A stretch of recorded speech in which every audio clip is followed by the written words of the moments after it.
Antonio Gramsci fue un filósofo, teórico marxista, político y periodista. Este nació el 2 de enero de 1891 en Cerdeña, Italia.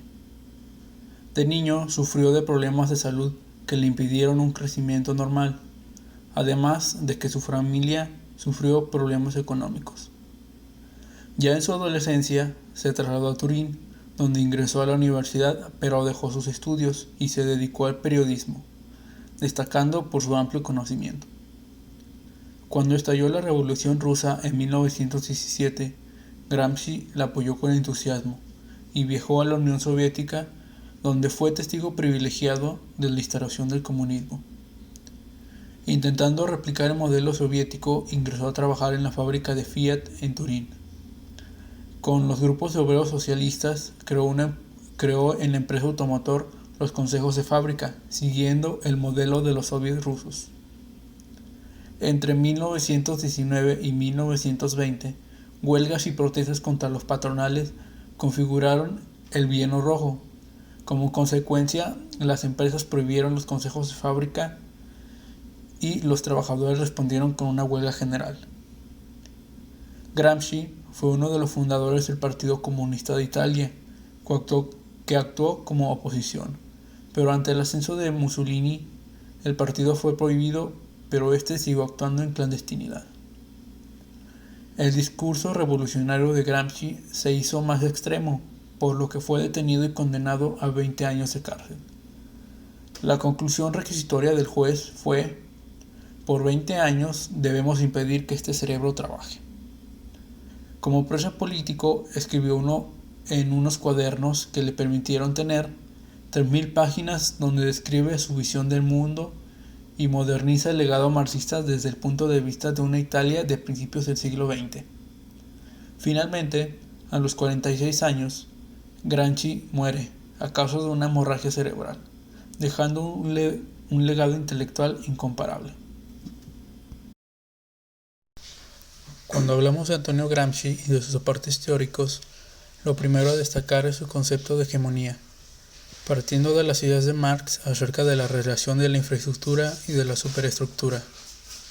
La ideología dominante en una sociedad es la ideología de la clase dominante.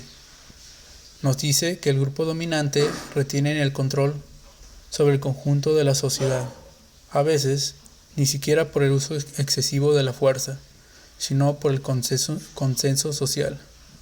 Y ese consenso social se consigue mediante la dirección moral e intelectual de la sociedad.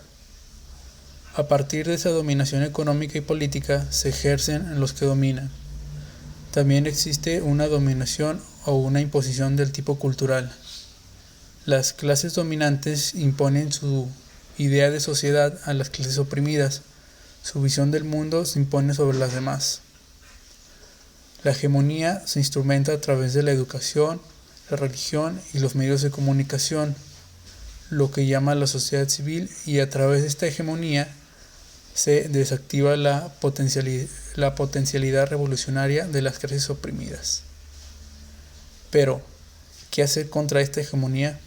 Gramsci sigue los pasos de Marx y busca una revolución proletaria, pero lo define en él en varios puntos. Número 1. Gramsci decía que el objetivo de la revolución es transformar las instituciones y las relaciones sociales. También debe cambiar a los hombres, porque la revolución debe ser una gran reforma intelectual y moral, pero para ello es necesario contrarrestar la cultura hegemónica. Esta contrahegemonía es la idea de que la sociedad de las clases sometidas que confronta con la hegemonía de la clase dominante. Al contrario de que Marx decía, esta revolución era inevitable. Gramsci decía que había que conquistar las mentes de la población, porque las percepciones fueran las adecuadas. Por último, Gramsci dice que el proletariado no siempre tendrá una conciencia de clase adecuada para la revolución, por lo que los intelectuales pueden conducir al principio de esta lucha. Cuando los actores sociales reconocen los problemas comunes y se ponen de acuerdo en las soluciones, se están creando las condiciones subjetivas para una revolución. Las condiciones objetivas, en cambio, las provee la crisis del capitalismo. Desocupación, miseria, desplazos del sistema, Pero además, para generar una revolución es necesario que un sujeto revolucionario, el sujeto revolucionario es un sujeto colectivo. Este sujeto colectivo, o sea, la clase trabajadora, genera otra clase trabajadora, que transforma a la sociedad y que a su vez influye y transforma al individuo. También Gramsci escribió sobre los intelectuales, considerando que no hay actividad humana de la cual se pueda excluir toda intervención intelectual, por lo que cada quien es a su modo un intelectual. Pero no todos los hombres tienen en la sociedad la función de intelectuales.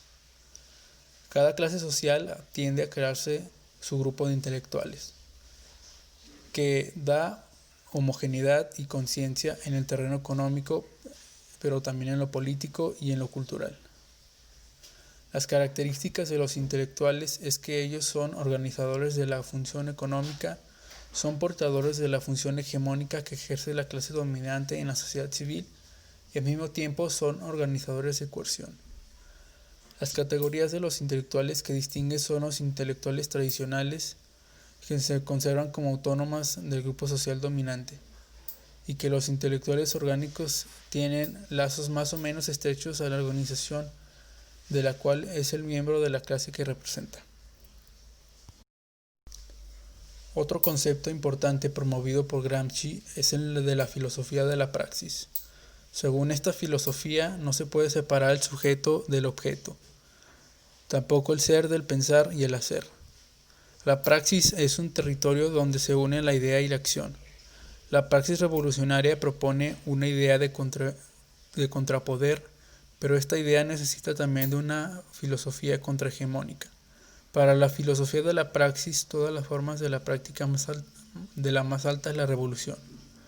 Por eso mismo, el marxismo es una filosofía de revolución. En la filosofía de la praxis, la distinción no será por cierto grado en momentos del espíritu absoluto, sino entre los grados de la superestructura, y se tratará, por tanto, de establecer la posición dialéctica de la actividad política como determinado grado de superestructura. La actividad política es el primer momento en la cual esta superestructura está en la fase inmediata de la mera afirmación voluntaria, indistinta y elemental. Otro de sus postulados o ideas de Gramsci es el referente a los partidos políticos.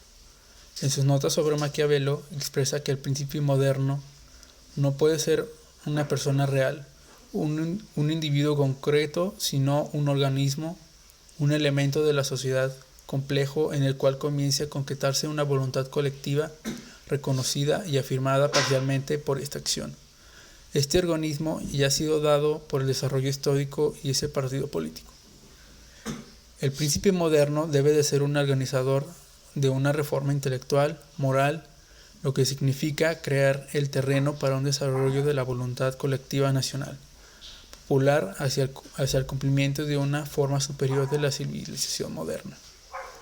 Existen dos formas primordiales de un partido político que hacen abstracción de la acción política inmediata. Uno, en el que está construido por una élite de los hombres de cultura que tiene la función de dirigir desde el punto de vista de cultura, de la ideología en general y un gran movimiento de partidos afines. 2. El partido no élite sino de las masas, que no tiene otra función política que la de hacer fidelidad genérica de tipo militar a un centro político visible o invisible. La masa es simplemente de maniobra y se mantiene ocupada con prédicas morales, estímulos sentimentales. Gramsci habla de crisis orgánicas de los partidos que inevitablemente se dan en un cierto momento de la historia. Los grupos sociales que se separan de sus partidos tradicionales y entra una crisis de hegemonía de la clase dirigente, que se produce porque dicha clase fracasó en alguna gran empresa política, para la cual impulsó por la fuerza el consenso de grandes masas, o porque las grandes masas pasaron a la actividad y plantearon reivindicaciones en su caótico conjunto, constituyen una revolución. Se habla de crisis de autoridad, y esto es la crisis de hegemonía o crisis del Estado en su conjunto. Otro postulado que Gramsci menciona es el concepto de Estado. que lo define como el complejo de actividades prácticas y teóricas en las cuales la clase dirigente no solo justifica y mantiene su dominio, sino que también logra obtener el consenso activo de los gobernados. El Estado tiene una tarea educativa y formativa, que siempre en el fin de crear nuevos y más elevados tipos de civilización, de adecuar la civilización y la moralidad de las más vastas masas populares a las que necesita del continuo desarrollo del apartado económico de producción y por ende de elaborar físicamente un nuevo tipo de humanidad, para cumplir esta tarea de mantener un cierto tipo de civilización y de ciudadano, tiende a hacer desaparecer ciertas costumbres y actitudes para difundir otras. El derecho es el instrumento para conseguir este fin. El derecho es el aspecto regresivo y negativo de toda actividad de la formación civil desplegada por el Estado.